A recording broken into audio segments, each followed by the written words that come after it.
because this is a one-day workshop that we're going to do in 45 minutes. All right, are we up for the challenge? Sure. All right, who loves a story? Loves the story. All right. No, I wasn't asking you who loves a story. Who loves a story? The people you want to sell to love a story. Right? Okay. We have feature. No. You got to tell a Tim, story. you'll get to know him. He's sarcastic. I'm the quiet one. I'm the grumpy one. We were going to call this session Two Grumpy Old Men Talk About Product Marketing, but we decided not to. I'm Ken Rutsky. We'll do a little introduction later, but who knows the guy on the picture here? Universally known? Yeah. It is? Jon Snow. Jon Snow. My wife loves Jon Snow, like most of the women did. Yeah. And when and I'm going to warn you right now, I'm going to give you a huge season 6 spoiler. So if you're halfway through season 5 on demand, leave right now. If you haven't started yet, you won't remember by then, so don't worry about it. At the end of season 5, Jon Snow goes across the wall to the alternative reality, gets attacked by the White Walkers, these monsters. He defeats them, which is incredible, right? This incredible victory. He comes back to his fort and he gets brutally murdered by his brothers in arms. And my wife was very, very depressed because she thought Jon Snow was off the show. And I said, well, no. I know this framework called the hero's journey. And I know, I didn't quite say it like this. I know that the hero always dies and comes back to save the day. Sure enough, at the beginning of season 6, who's back from the dead but Jon Snow? So, that's our inspiration for today. Who wants to be a market leader? Who wants their product, their service to be a market leader, right? We all do. That's our goal. And I have a metaphor for market leadership, which I use, which I call flash mobs, parades, and movements. And you can think of this roughly as at the beginning, you know, I'm trying to create this initial product market fit, right? Big word around here at the product camp, product market fit. I'm finding that rabid group of early adopters on the left side of the chasm, if you still believe in the chasm, which I don't, but that's a whole nother story. And you're trying to find these rabid fans. But to get to leadership, as my old boss at Netscape, Jim Barksdale, said, if you want to be a leader, find a parade and Get in front of it. get in front of it, exactly. So we want to find a parade. We want to go from flash mob to parade. And then if we're lucky enough, we get to this next phase, which I call movement. Now, who works for privately held companies in the room? Who's in a public company? Most public companies, depending if you're on a mature product line or a newer product line, you're operating somewhere in that parade to movement kind of area. If you're a startup or a venture-funded company, if you can get to the parade, you've already done your IPO and you win. So we're not going to worry too much about movement. I'll talk about it a little bit in a bit. And we are going to put you to work. So that's our goal. We want to help you tell the story that can take your product to leadership or your service or your company. Now, who do we think the hero in the story is? Customer. The customer. Thank you. Winner, chicken dinner. Not us, right? The biggest mistake product people make is they want their product to be the hero. The product is not the hero. The product is the magic in our customer's hero's journey, and we'll talk about that. So briefly, before we jump too far into the working part of this, a little bit about us. So I'm going to let Tim go first. Okay, Since I've Tim been Johnson. So I'm currently Director of Product Marketing at Electric Cloud, and we're in the DevOps space, which is a lot of fun right now. One of the things, I've been a product marketer for a long time. I'm probably the only person that was 180% of sales quota and got fired for it that you'll ever meet. But I found out afterwards that product marketing is as much fun as sales, except you don't have your head in a vice every 90 days. Right? So I've been doing that ever since. It's a lot healthier too and easier on the family. But one of the things about being a product marketer is if you don't ask awkward questions, you're not going to be successful. My two favorite awkward questions: who cares? And why is that important to them? So what? Yeah. And so what? That's the third one, but that's, so what? Right? So, other things, one of the reasons I'm here is that if we're all consumers, nobody's creating any value. right? So that's why Product Camp was put together, is to give. And so, one of my superpower for product marketing is I take all this arcane tech stuff and turn it into something of value that people understand and helps them buy stuff. But I also, in other lives, I convert young people into leaders with character. So I'm a scout leader. I've been a scout leader for 12 years. And I'll probably be a scout leader for any number of other years as we go along, because that matters. And that's one of the reasons I'm here. The other thing is I make useful things out of wood that are round. So I have a wood lathe, and I do pens and pepper mills and bowls and other stuff like that. And for you younger folk, you got to do something like this. You have to give back. You have to do something outside of yourself. You have to have a hobby, right? And a hobby's not riding a mountain bike or something. It's doing something else. Make lace, do pottery, something like that. Anyway, that's a little bit about me. As you can see, I'm not very passionate about stuff. So this is me. I'm a marketing consultant. I've been doing this for a decade.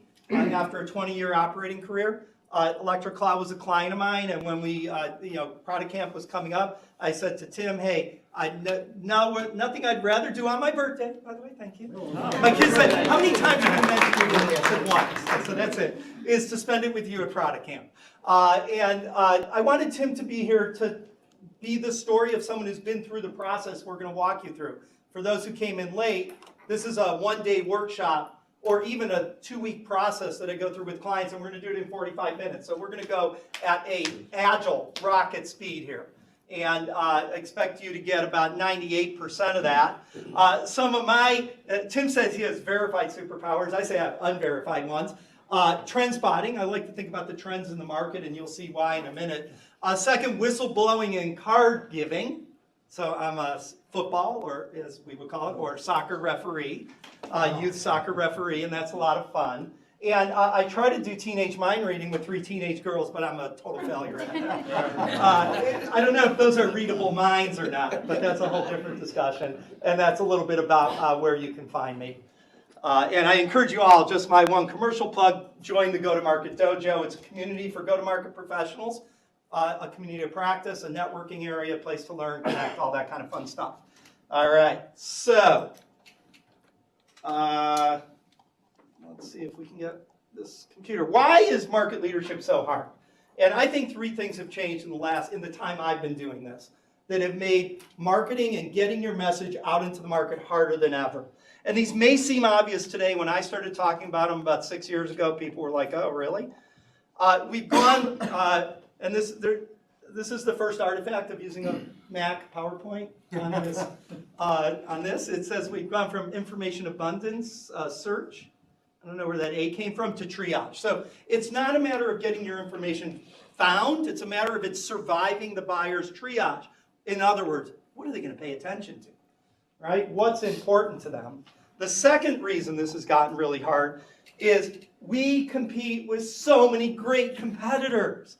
Every day a new competitor. Every day someone fires up an AWS 3 instance and builds your product, and you're like, "Holy crap, another competitor." So, and by the way, if you compete, anyone in the MarTech space or MarTech services, products, okay, security space, okay.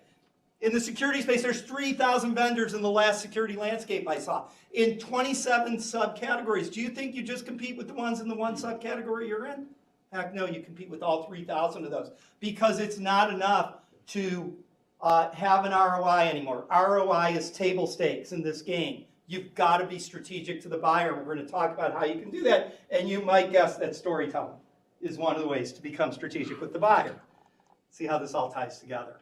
And clearly it's not a selling cycle anymore, it's a buying cycle. So this has created a tremendous amount of challenge for marketers. Marketers, the corporate executive board said 57%, anyone know that stat? Of the typical buying cycle is done before the first vendor interaction. 60% of the buying cycle, that means they're at a short list before they want to talk to you. Wow, that's hard. It also means marketers have to do more of the selling, because it used to be you'd be talking to a sales rep long before the show was. So our job has gotten harder, and what are we going to do about it?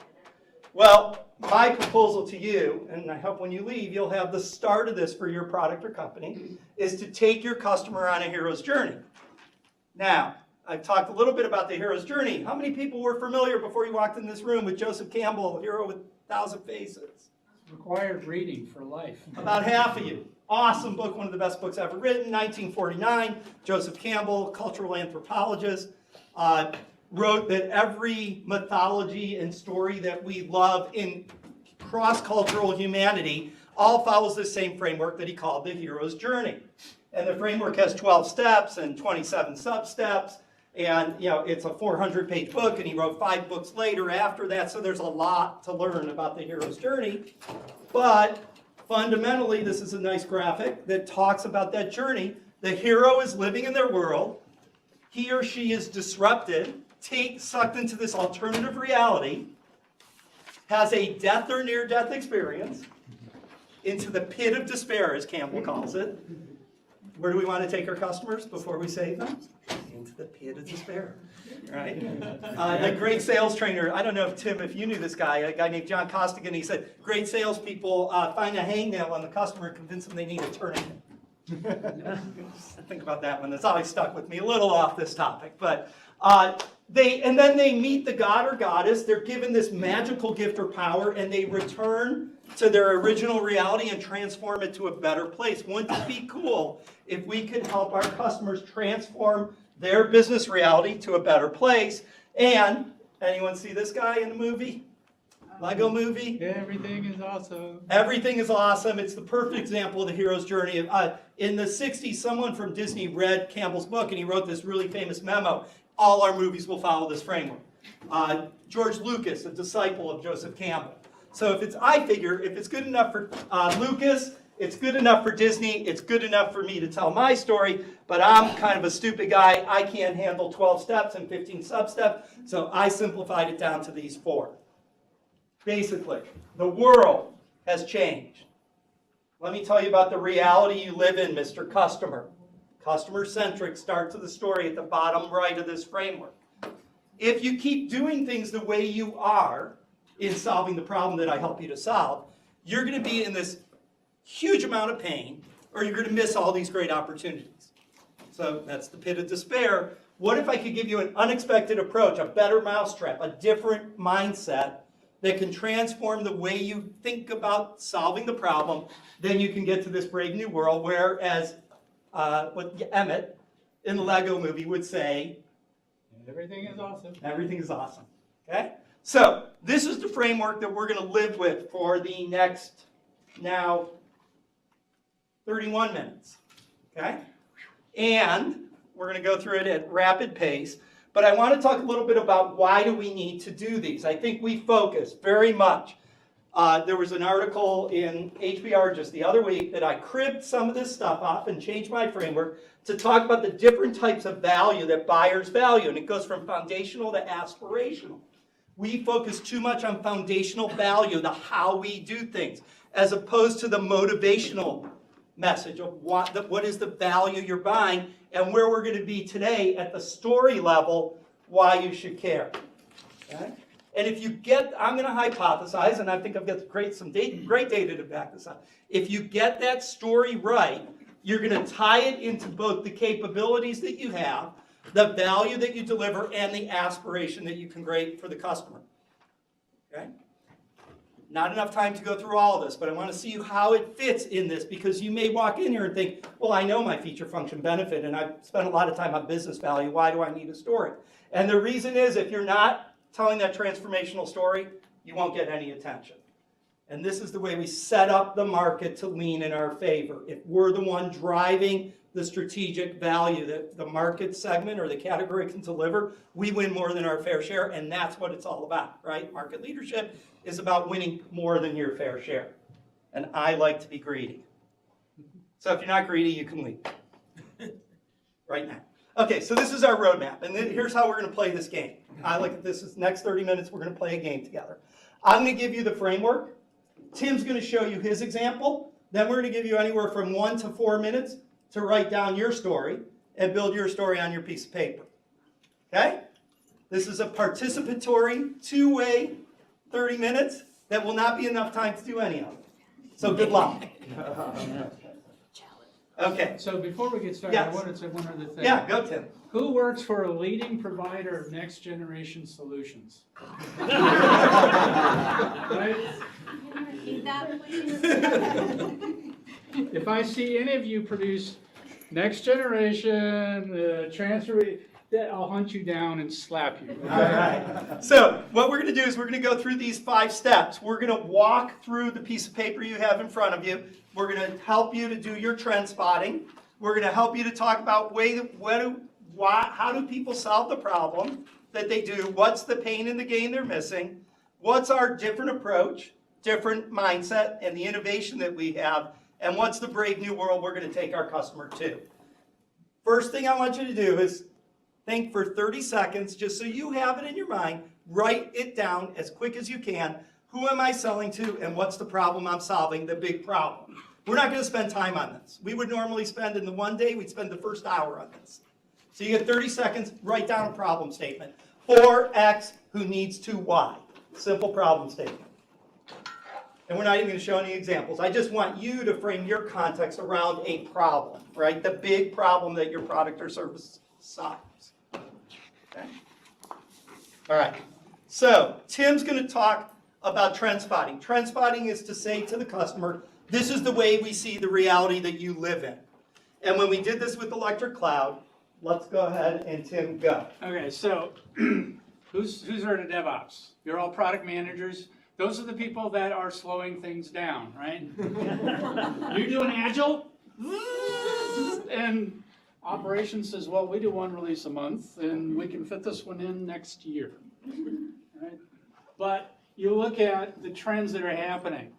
Here's Mack Truck, building trucks, and thinking about, well, we got the mileage thing and so forth, but we need to make the driver experience better. And then all of a sudden, Tesla comes along with a self-driving semi. Oops. Why is, a couple of weeks ago when Amazon, Berkshire Hathaway, and JP Morgan Chase announced that they were looking at investigating healthcare, $30 billion of market cap for the healthcare industry vanished in one day.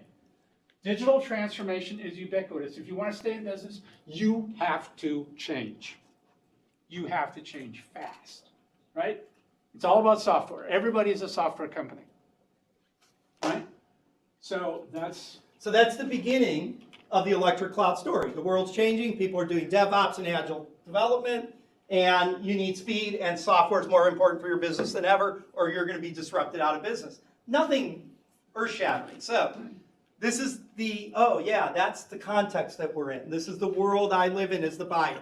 Put your customer shoes on, take yours off, lean down, take your shoes off, put your customer shoes down, and I want you, and we're going to give you 2 minutes, to try to write down 3 to 5 things. Don't be judgmental, just write down the first things that come to your mind. Things that are impacting your customer's world. I'm not asking you for problems you solve. I'm not asking you to describe your solution. If I'm in security, I'm being impacted by nation-state attackers. Just a statement of fact. I might not help you solve that problem, right? It would be nice if I did, but what are the 3 to 5 things? And to help you, so you don't just write down a bunch of technology, there's actually 5 areas you can look for, trends that are impacting your customer. And I'm going to leave this up for you while you do the exercise. Societal changes, millennials coming online, technology changes, economic factors, environmental factors, political factors, and depending on what industry you're in and what problem you're solving, some of these may matter more or less. So your assignment, you got 2 minutes, usually we play music, but that's not even enough for a full song, is write down 3 to 5 things that are impacting your buyer, your buyer's world. What are the environmental things happening in your buyer's world that matter to them? Not that matter to me, that matter to them. Questions? Yes. Is it supposed to be plugged into this? Oh, and you can plug it in on the bottom right. So you got your little framework here. So where it says trend spotting steep, that's where you want to write those down. Okay? All right, go. 2 minutes. Is this one the Brave New World or no? Just stay on the bottom left there. What's the current state of the customer, not what we're going to transform them to. We'll get to that in 24 minutes.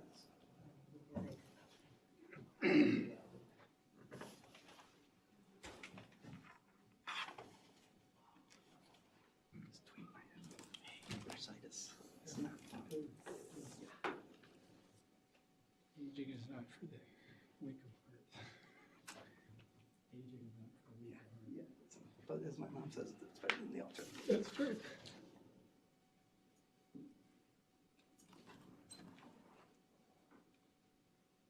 Okay, that's the 60-second warning.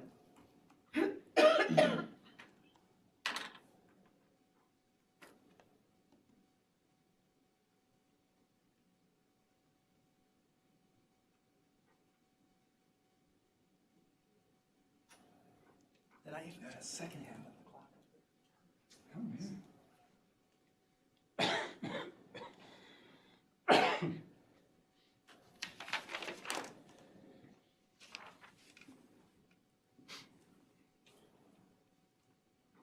And don't worry if you don't have to have a bullet point for each of these categories. I know us engineers in the room want to fill out all of them and make it fairly symmetrical, just to open your brainstorming mind, not to have say you need all of these, right? Okay, anyone want to share? Anyone volunteer to share 3 things? Problem you solve, who your customer is, and what's going on in their world. I saw the hand right there. So Go. I had the trend spotting, that's what I want to share. So I'm in cybersecurity space, ransomware and targeted attacks. Those are big impacts. They're also facing skilled labor shortage. Yep. So skilled staff is Yep. not available. And there is a huge solution clutter. You touched upon that earlier, 3,000 vendors. Customers absolutely have no idea what each of those questions Yeah. do. Let me, really quickly, I agree. Yeah. I'd be cautious that you don't slip into, and they don't know how to find me out of 3,000, because that's my problem, not theirs. Now, if you said they're confused Yes. about what to purchase, that would work really well. That's the second one. And then the last one is the whole cloud and mobility. Right. So that's changing Yep. everything that we do. Awesome. So, sharers get a prize? Yeah. Wow. Catching. Oh, see how badly I treat my own books. Okay, next step, we're going to move around the wheel now to the and ask you to do 2 things. What's the expected way people solve the problem that you help them with? And that may even be they do nothing, right? Or they homegrown something, right? And then what are the gaps? What are the pain they stay in because they're doing this the old way? You see how this story is trying to build. The world's changed. If you keep doing it this way, which is what you expect to do, because customers aren't that imaginative usually, you will be in this pain or this lack of gain, okay? So Tim, you want to give us your example and then we'll rock into that. So, as you know, as product marketers, you've got engineers doing all sorts of stuff, and they've got Jenkins, and so they've got scripts, and they've got lots and lots of scripts. Who wrote the script? The scripts break. The scripts are brittle, right? There's lots of point tools. Not only do you have Jenkins, but you've got Puppet or Chef or both, or Ansible and Jira, and you got this and that, and this and that. Somebody says, "Hey, I need a new environment," and the Jira ticket comes back. What do you mean you need a new environment? And you write it in response, well, I need this. And then the answer is, why? And what does it do? Da, da, da, da, da. So there's a lot of islands of communication. It all breaks apart. There's have any of your engineers ever told the test people, well, it worked on my machine? Never happens, right? Right? So, and releases into production. How many sit through a release process that takes an entire weekend of 30 to 40 people? Right? You know it. You're part of that, right? This is what's going on right And now. it leaves us with these pains. And you got a lot of wasted time. You've got errors. Things break all the time. You've got people pointing fingers at each other. Well, you did this wrong. Or what do you mean this environment isn't ready? We reserved it 3 weeks ago. And things like that. So there's fire drills, there's last minute diving saves, and a lot of heroism, and you're just not getting products to market. Because somebody else got it out faster, you're getting whomped. And you're burning out your team, was Yes, a big one, yes, right? yes. So That's the story, right? The world's changed. We're committed to DevOps. We need business at scale. We need software to run the business, yet we're using all these point tools, blah, blah, blah, blah, blah. We're burning our people up and we're falling behind. We're failing. What we're doing is failing. Do you feel the pain? Are you in the pit of despair? Right? Okay, let's save the customer and bring them out of the pit of despair now. But before we do that, let you do this. So, another 2.5 minutes. How do people solve the problem today? Bottom left of your framework. And what pain does that leave them in, or what opportunities do they miss? Questions or go? Go. 2 minutes. 2.5. Are you guys game for running over and being in the back of the lunch line if we have to go over 4 to 5 minutes? No. Yeah. No? Okay. We'll try to keep it to 12:30 then. You got This is a minority rules situation here. So. How are you, Chuck? It's been a long time. Yeah, I got your message. Saw you back there. I was like, that's Chuck. It is.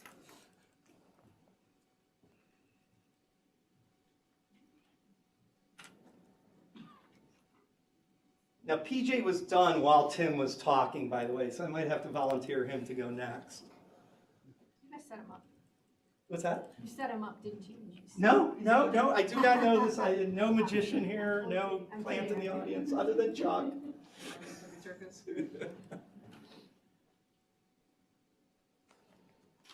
Really do need music.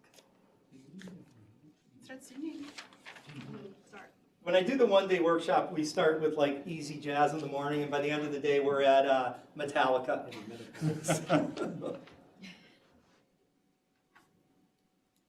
All right, 1 more minute.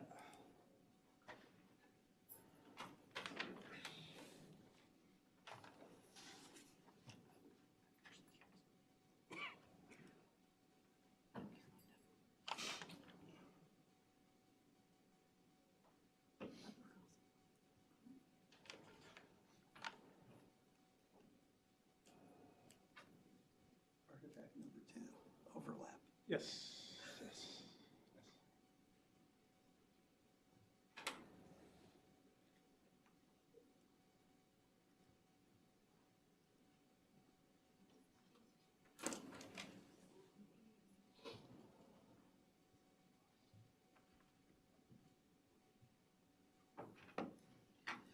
Okay, any volunteers? I already volunteered one person, but if someone wants to jump in front of them in line, I guess it's you, PJ. So I'm doing something a little bit different in that I'm working on a pitch for myself as opposed to a product. Okay. Because All right, go for it. So I'm interested in joining a new team within my company. And so in terms of expected solutions, the teams that I want to join doesn't currently have a dedicated PM. Right? So the expectation is for the engineers on the team to sort of be doing the PM work. Yeah. And that sort of takes away from their ability to actually execute on a specific Slows strategy. down their innovation. Yeah. Yeah, so the all pain, no gain is they could possibly be focusing on the wrong thing, and there'd be missed opportunities to go after something else. Awesome. Perfect. I've used this to position myself, so yeah, well done. Okay?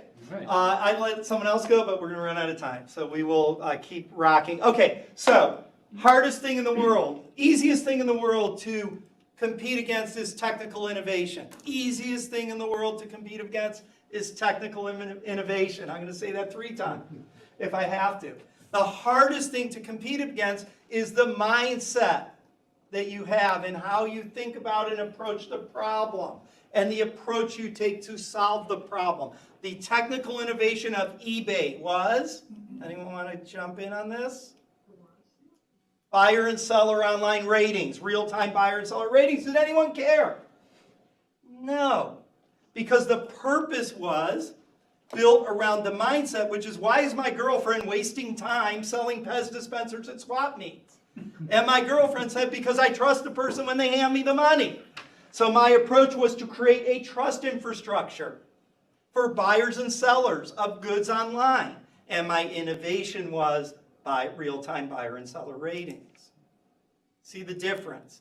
The next person can build a buyer rating system. But if they didn't have that mindset and they didn't take that approach, they're not going to do it as well. And people are going to migrate to the person talking about trust and a marketplace as opposed to people talking about the feature. Okay? But we need all three. So, even though it says AIM, Approach, Innovation, Mindset, because it's a nice little acronym that I can remember, it really is mindset, driving approach, driving innovation. Now, some of us as product marketers have to figure out, why did the founder build that? So that I can articulate it in a way that's about the mindset and the approach, as opposed to engineering. So let's talk about electric cloud. Tim, mindset, approach, innovation.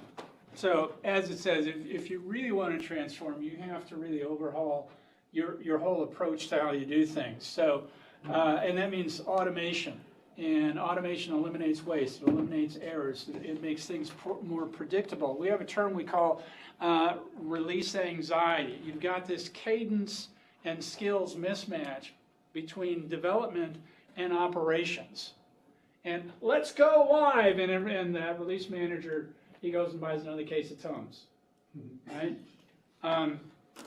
So you need to change that over. You need to treat your releases and a pipeline as a product itself, because that way you can refactor it. You can adopt new technologies. You can tinker with change. Oh, you're deploying to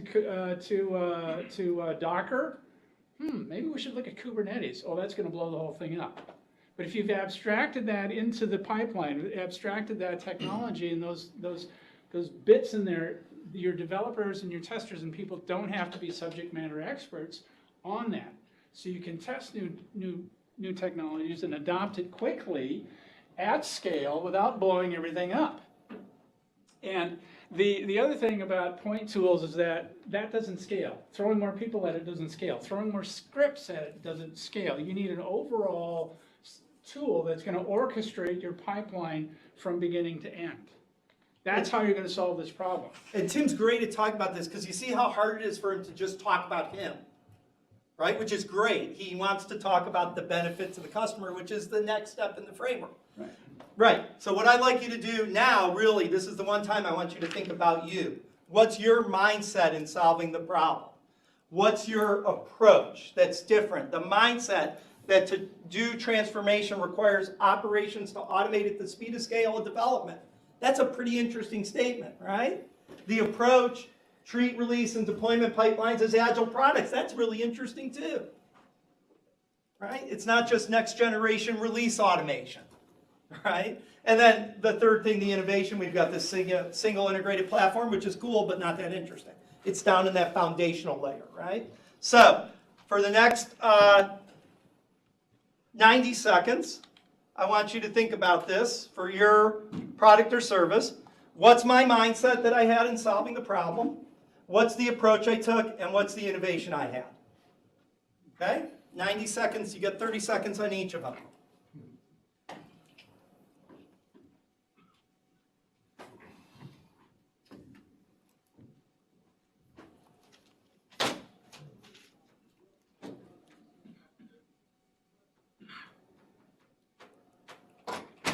This is the magic that you're going to give to the customer.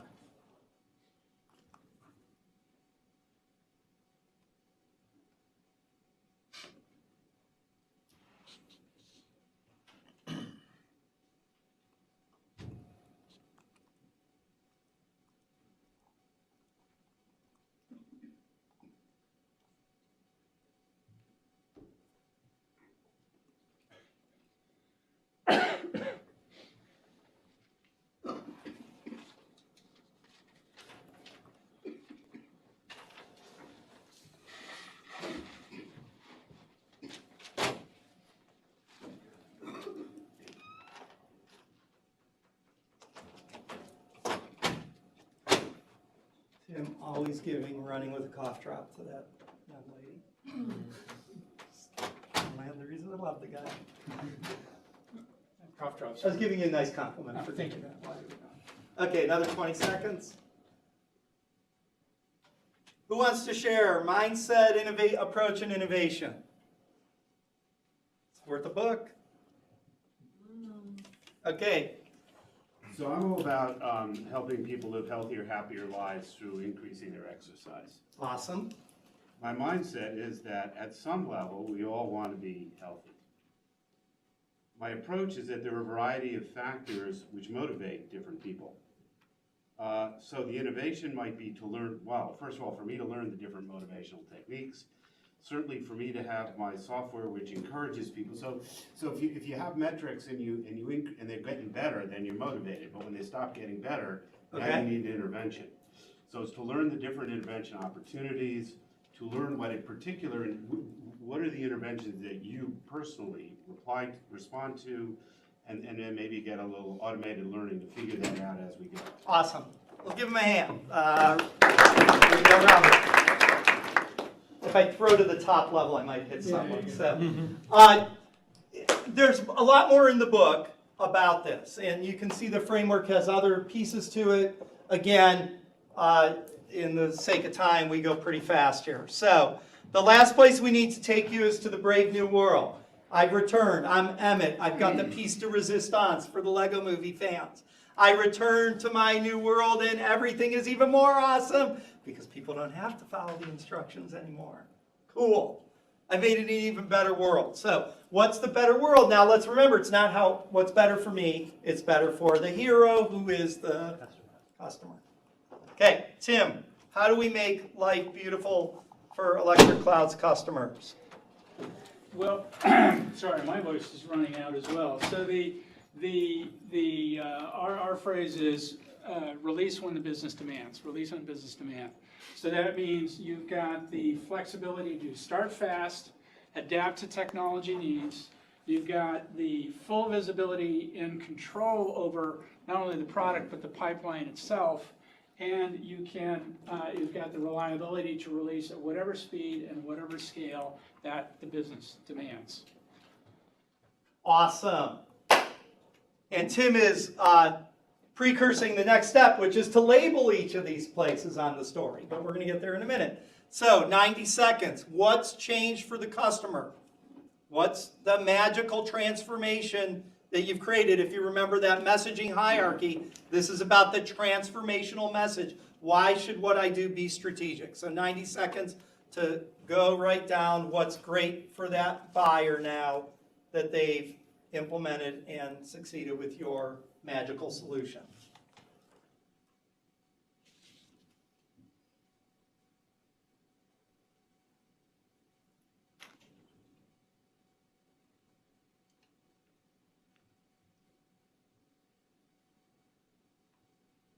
And by the way, I don't know what Product Camp does. I'm happy to share these slides for everyone. So whatever They'll the be process published. is, Yeah. I'll make sure we do it. Because I see a lot of people snapping photos, which is totally cool too. Allegedly, we're bringing film, so that's going to be published as well this year. So Oh, there you go. it took about a month to go, but Okay. that's fine.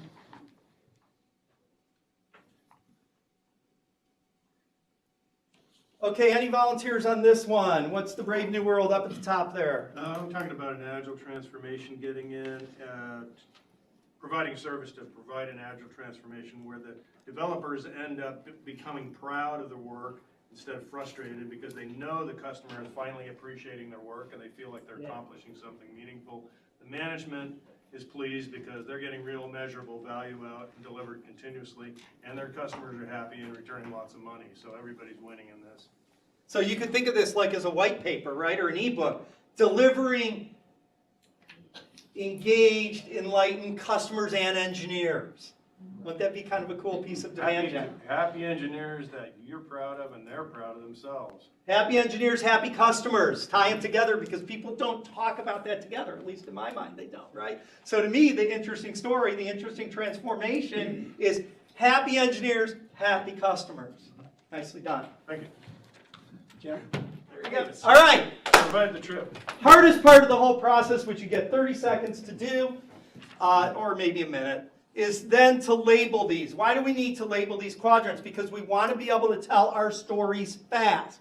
Tim's going to tell you the Electric Cloud story in 15 words because he's got the labels. So I call these the 4 acts of the play. Here's today's reality. If you keep doing what you do, you're in all this pain. What if you had a new approach? You could get to this brave new world. Those are the 4 acts of the story. And so, Tim, your labels.